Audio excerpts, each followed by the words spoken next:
Hello, hello, bonjour à toutes, bonjour à tous et bienvenue dans ce podcast Cœur à cœur avec Dieu. Chaque jour, laisse Dieu te parler au travers de sa parole.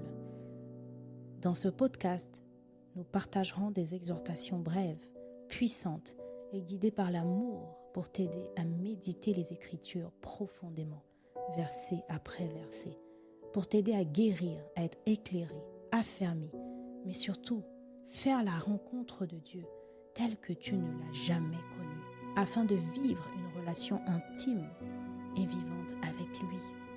Alors installe-toi bien, dispose ton cœur, dispose ton environnement, dispose tes pensées. Nous entrons dans sa présence.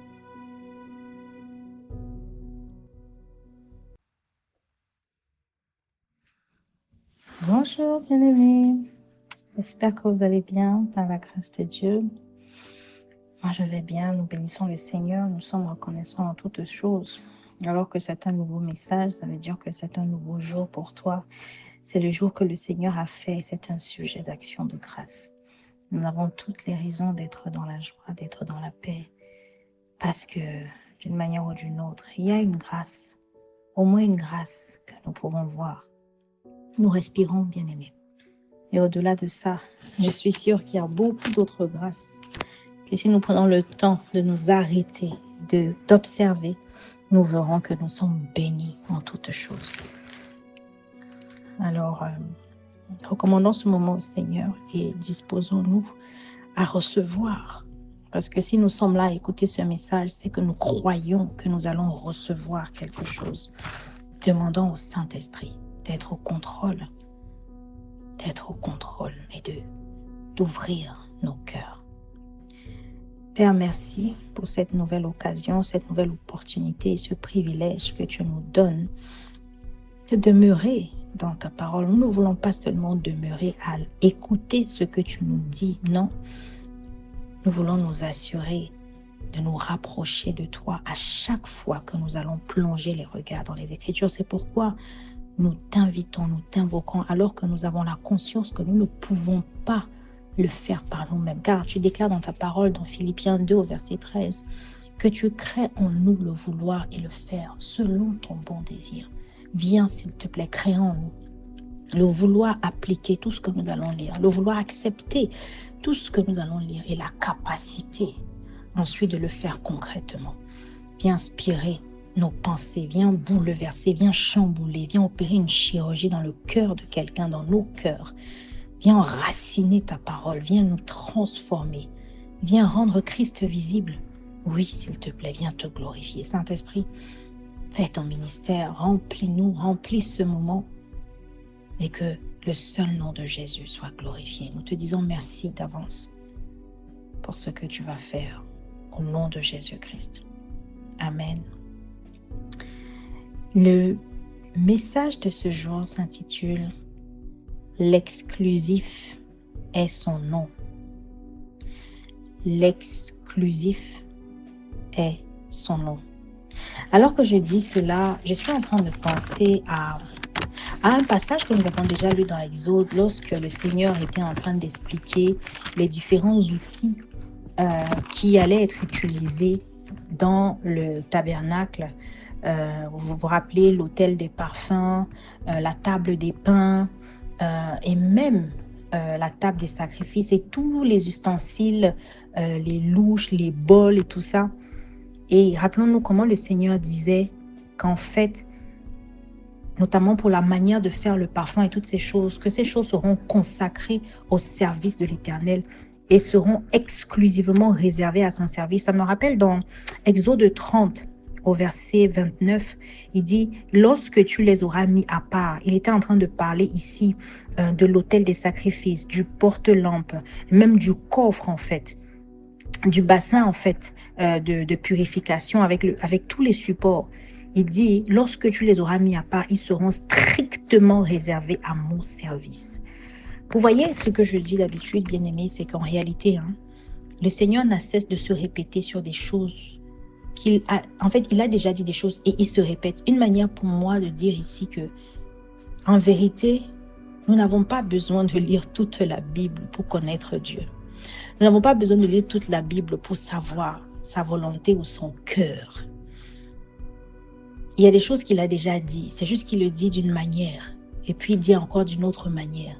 Voilà pourquoi une des raisons pour laquelle la parole déclare Dieu parle tantôt d'une manière, tantôt d'une autre, mais on y prend point garde. C'est vraiment à nous d'être attentifs. Alors que je lis cela, l'Esprit me pousse à te dire, sois attentif à ce que tu vas écouter maintenant. Sois attentif, bien-aimé. Ne laisse pas tes pensées aller à gauche et à droite. Garde ton esprit focalisé durant ce moment. Ainsi, tu pourras recevoir et te sentir concerné. L'exclusif est son nom. C'est très puissant ce message. Ça peut nous amener dans des sphères qu'on ne peut imaginer. Tu peux imaginer l'exclusivité dans toutes choses, pas seulement. Vous voyez ici, il a donné un exemple. Vous voyez, quand il parle d'exclusivité, il n'y a pas de limite. Il parle même juste qu'il y a des instruments, des accessoires qui peuvent être réservés. Mais a-t-on la disposition de cœur pour comprendre et accepter cela? Nous avions déjà fait un partage dessus alors que je parle de l'exclusivité. J'essaye de me rappeler la référence. C'était dans Exode 30.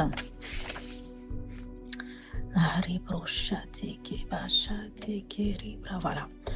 Le titre c'était exclusivement et strictement réservé pour Dieu. Si tu retrouves ce message, tu pourras le méditer, tu pourras te bénir. Donc aujourd'hui, nous allons lire la parole dans Exode 34, du verset 10 au verset 17. Donc là, Dieu va renouveler finalement son alliance qui avait été rompue à cause de l'idolâtrie des Israélites. Et il y a eu toute la phase de réconciliation. Et maintenant, Dieu n'est pas un Dieu qui fait les choses de façon floue ou de façon... il ne sait pas où il va, non.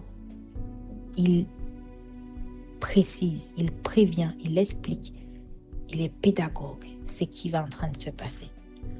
Le Seigneur déclare à Moïse, « Je vais conclure une alliance avec vous en présence de tout ton peuple. Je réaliserai des actions extraordinaires, telles qu'on n'en a jamais vu de pareilles, nulle part sur la terre, dans aucun pays. Les Israélites qui t'entourent verront alors combien sont impressionnantes les œuvres que j'accomplirai par ton intermédiaire. Observe soigneusement ce que je t'ordonne en ce jour, et moi je chasserai devant toi les Amorites, les Cananéens, les Hittites, les Périzites, les Hivites, les Jébusites. Garde-toi bien de conclure une alliance avec les habitants du pays dans lequel tu pénétreras. Ce sera un piège pour toi.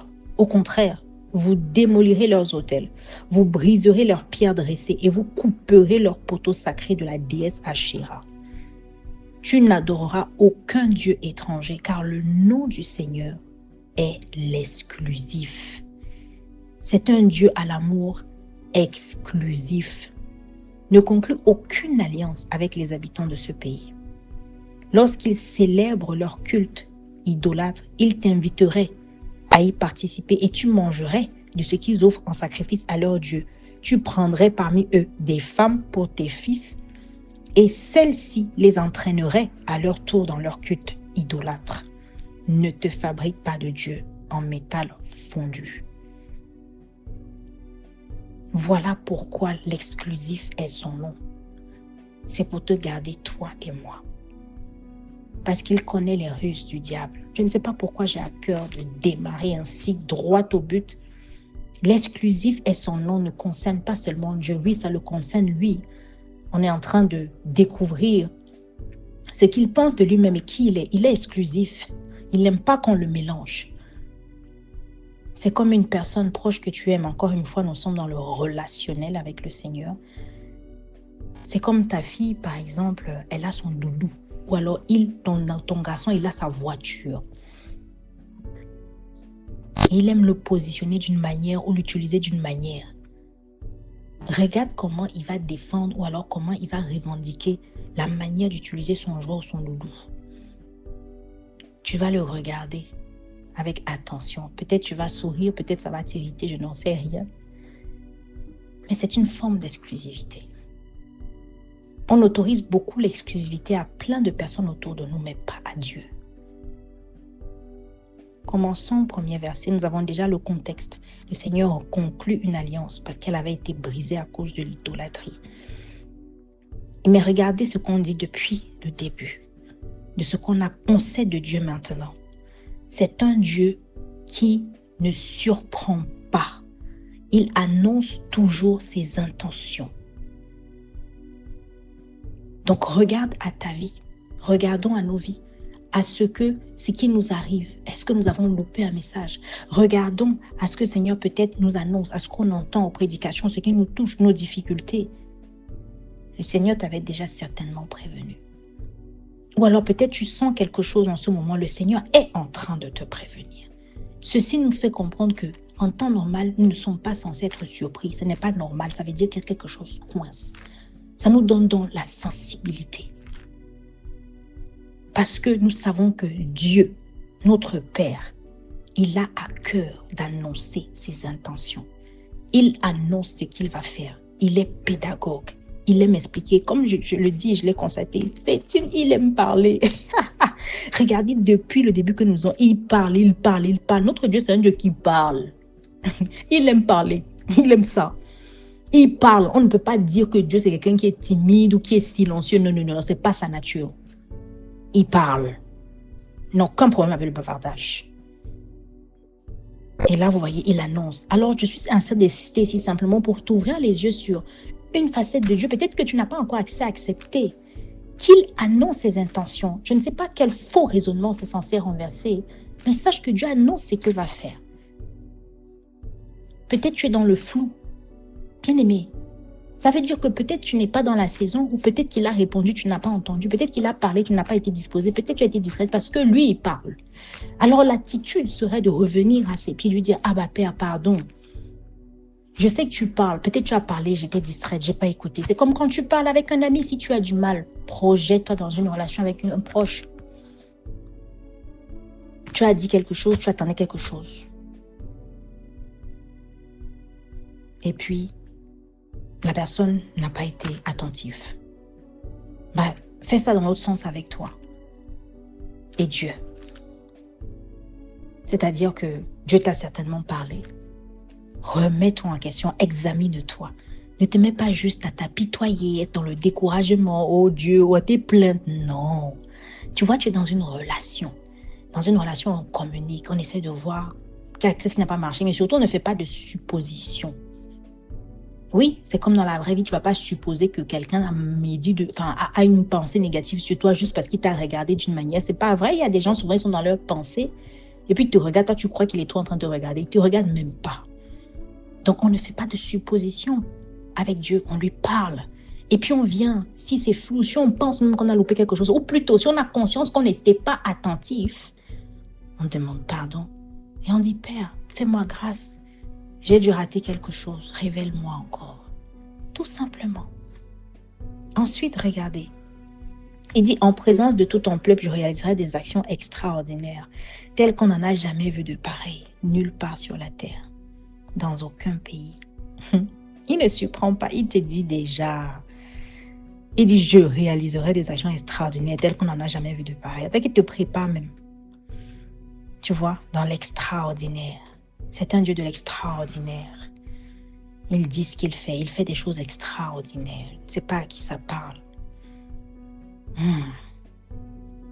Il dit, les Israélites qui t'entoureront verront alors combien sont impressionnantes les œuvres que j'accomplis par ton intermédiaire. Dieu a conscience que les gens t'observent.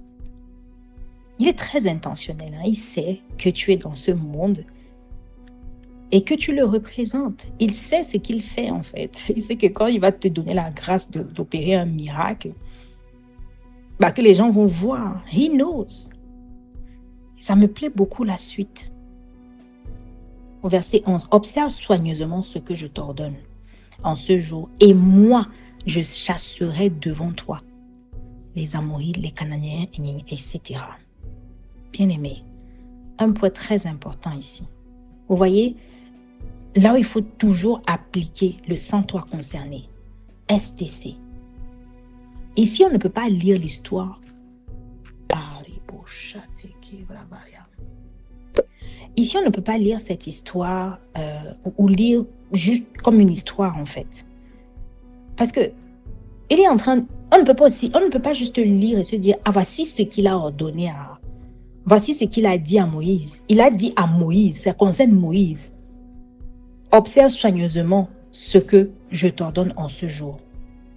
Non, c'est très limité. Tu dois te sentir concerné dans ce que tu lis. Sens-toi concerné.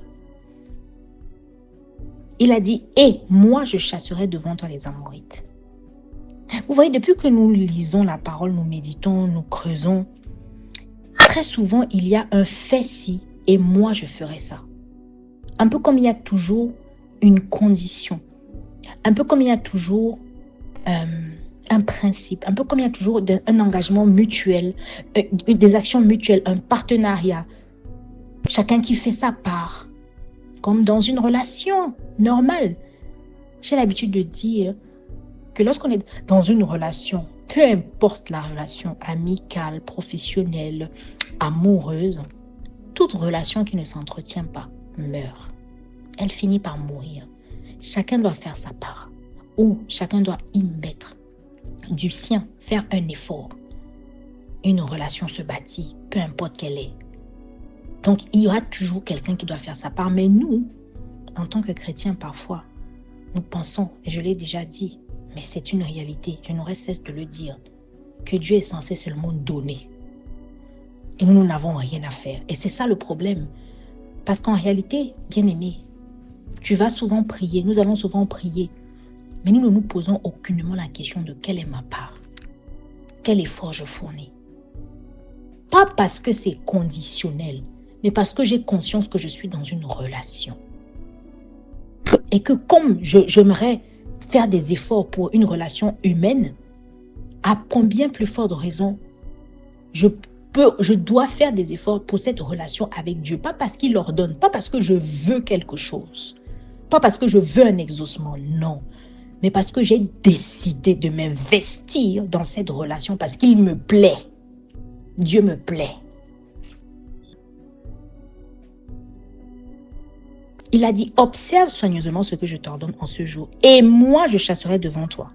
Oui, bien-aimé. Parfois, on est seulement sur le « et moi, je chasserai ». C'est-à-dire qu'on attend seulement la partie où nous, on reçoit là. Je déclare dans ta vie au nom de Jésus, aujourd'hui, à partir d'aujourd'hui, tu te sens concerné. Dans tout ce que tu demandes à Dieu, tu as conscience que de toute façon, tu as ta part à faire. Oui, je déclare au nom de Jésus que tu as conscience que tu es dans une relation où tu as un effort à faire, que tu demandes ou que tu ne demandes pas quelque chose. Garde-toi bien de conclure une alliance avec les habitants du pays dans lequel tu pénétreras. Ce serait un piège pour toi. Nous sommes au verset 12. Au contraire, verset 13. Vous démolirez leurs autels, vous briserez leurs pierres dressées et vous couperez leurs poteaux sacrés de la déesse Asherah. J'ai comme une impression de déjà vu. Pas toi? C'est comme si on a déjà lu ça. Lorsqu'il leur disait, quand ils ont reçu les immigrés, ça me parle. Je ne sais pas pourquoi. Comme si on a déjà lu ça. Bien aimé, ce que Dieu dit ici, il est en train de te mettre en garde. Il est en train de faire une différence entre toi, dont le Dieu est lui, Dieu, et tous les autres habitants. Peu importe que tu iras dans un pays étranger ou que tu vis déjà dans un pays étranger alors que tu écoutes ce message. Il est en train de te dire, garde-toi de conclure une alliance avec eux, avec ces gens. Et il est en train de te dire pourquoi. Vous voyez, un Dieu qui a à cœur de s'expliquer, qui a à cœur que tu comprennes, pour que tu comprennes. Il t'aide même. Il aurait pu juste t'imposer, fais et point, fais et tais-toi. Non. Dieu prend souvent même le temps de nous montrer les risques. Tantôt d'une manière, tantôt d'une autre. Ça peut être par des paroles que tu reçois, ça peut être par des révélations dans la parole de la Bible, ça peut être par des songes, des rêves, ça peut même être par un témoignage que tu entends de quelqu'un qui est passé par une situation similaire que toi et tu connais sa conséquence. Mais toi, ça ne te permet pas de changer tes prières. Nous persistons dans la voie que nous voulons. Aujourd'hui, nous savons que le Seigneur, c'est un Seigneur intentionnel. La parole déclare qu'il fait toutes choses pour un but. Nous sommes en train de lire ici sa personnalité. Il lui dit, garde-toi bien de conclure. Au contraire, vous démolirez. Parce qu'il dit au verset 14, tu n'adoreras aucun Dieu. Ensuite, il dit, ne conclue aucune alliance. Lorsqu'ils célébreront, ils t'inviteraient. Voilà. Maintenant, il explique, il t'invitera à y participer. Tu mangerais, tu prendrais parmi eux des femmes. Celles-ci les entraînerait. Il te dit les conséquences, en fait. Il est en train de te dire ici, pourquoi tu ne dois pas faire d'alliance. Bien aimé, je voudrais préciser qu'il n'est pas obligé de faire ça, mais nous sommes en train de voir ici, en fait, qu'il n'a aucun problème avec le fait de t'expliquer les dangers. C'est juste que parfois, on n'écoute pas. Comme je l'ai dit tout à l'heure, je répète, il peut te parler tantôt d'une manière, tantôt d'une autre. Je ne sais pas quel type de prière tu as fait récemment par rapport à un truc que tu veux ou qui tarde à arriver. Observe les événements dans ta vie. Observe ce que tu ressens, la parole sur laquelle tu tombes souvent, les personnes avec qui tu parles, les sujets qui reviennent là. Dieu est en train de te parler. Les témoignages que tu entends qui sont liés avec des choses que tu as demandées et qui n'arrivent pas. Tu es en train de souffrir parce que tu te dis que Dieu ne t'entend pas et qu'il n'exauce pas. Qu'est-ce qui se passe? Ah, le diable, il n'est pas là, hein? Parfois, Dieu a déjà expliqué le danger que tu cours. Mais très souvent, nous n'avons pas entendu. Parce que lui, il parle. Il explique ce que tu encours. Il te dit ce que tu es censé faire, l'attitude que tu es censé avoir. Vous démolirez leurs hôtels. Oui, bien sûr, de nos jours, il n'y a pas d'hôtel construit que tu vas venir détruire. Mais par tes prières, tu peux arriver quelque part. Tu entends des choses, des incantations, des paroles. Tu vis des scènes, des choses bizarres, démoniaques, ténébreuses. Tu ouvres aussi la parole parce que la mort et la vie sont au pouvoir de la langue. Tu as été investi d'une autorité divine, un sacerdoce royal. Ta parole a du poids. Toi aussi, tu te lèves en parole, en prière et tu démolis tout ce que tu auras vu par ta prière. Oui, bien-aimé. Pourquoi? Parce qu'on risquerait à se dire je gère. On risquerait de se laisser emporter. Et il le dit car, verset 14,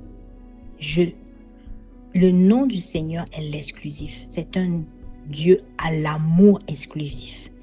En fait, il ne veut même pas que nous prenions le risque de nous exposer à d'autres choses qui pourraient nous plaire au plus haut point. Tu vois un peu? Parce qu'il sait que nous sommes faibles. Notre chair est faible. Je préfère notre chair est faible parce que moi, je ne suis pas faible. Je déclare que toi aussi, tu n'es pas faible. Parce que nous sommes l'esprit, n'est-ce pas? C'est notre chair qui est faible. Pas nous, en tant qu'esprit. Non, nous sommes forts. Nous avons reçu un esprit de force. Alors, bien-aimé, l'exclusivité est son nom. Simplement pour que tu prennes conscience que parfois nous banalisons les choses dans notre vie, les événements, même les choses qu'on possède en fait. Nous banalisons les événements auxquels nous participons, les musiques que nous écoutons, ce à quoi nous nous exposons, le type de relation que nous avons. Il est exclusif. Tout ce sur quoi tu commences à avoir un attachement fort, un amour qui commence à se développer, tu commences à allumer un feu, un désir ardent en toi pour une chose, une passion pour une chose.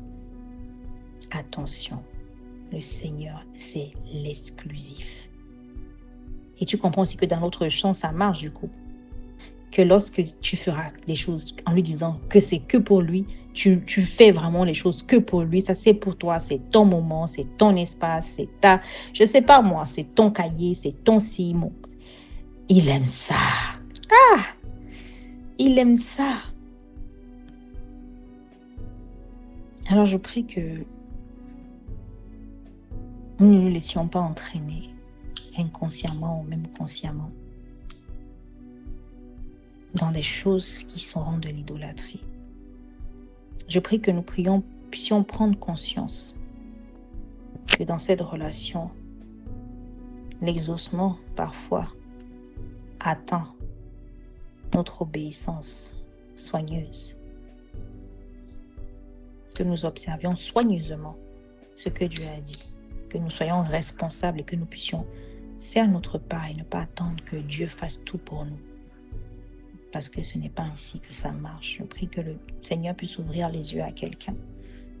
Nous te rendons grâce, Père. Nous te disons merci pour ta parole, les révélations que tu nous donnes chaque jour sur ta personne et tu confirmes encore ta personnalité. Ça veut dire que tu es vraiment comme ça. Tu es cohérent, ta parole est cohérente, ta parole est vivante, efficace, elle est pleine de vie. Alors merci de mettre la vie dans nos cœurs, merci de mettre la lumière, alors que nous sommes déjà des lumières, merci d'éclairer nos chemins en fait. Merci de faire tomber les voiles. Donne-nous la grâce de démolir et de ne conclure aucune alliance avec les habitants d'un pays qui pratique l'idolâtrie, qui ne tombe pas pour seul et unique Dieu. Donne-nous la grâce de ne pas nous lier avec eux. Nous refusons de tomber dans ces pièges.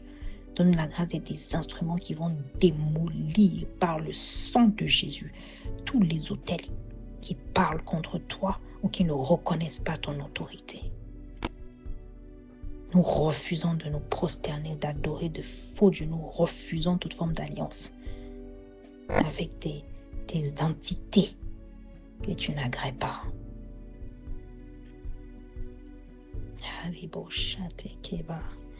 Abba Père, merci. Que toute la gloire te revienne. Nous avons prié avec foi et action de grâce. Au nom de Jésus-Christ. Amen.